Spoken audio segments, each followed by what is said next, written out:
ஒரு துணையாக என் உள்ளத்தில் நீ அமர்ந்தாய். உனையன்றி வேறு யாரோ எம் தாய். ஒரு துணையாக என் உள்ளத்தில் நீ அமர்ந்தாய். உனையன்றி வேறு யாரோ எம் தாய். ஒரு துணையாக என் உள்ளத்தில் நீ அமர்ந்தாய்.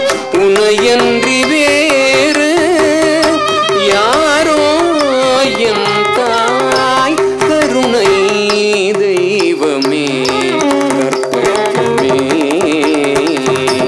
காண வேண்டுமுந்தன் பொற்பதமே.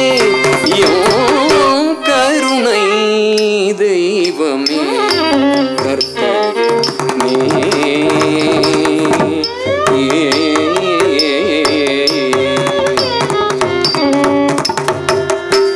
ஆனந்த வாழ்வு அளித்திடல் வேண்டும்.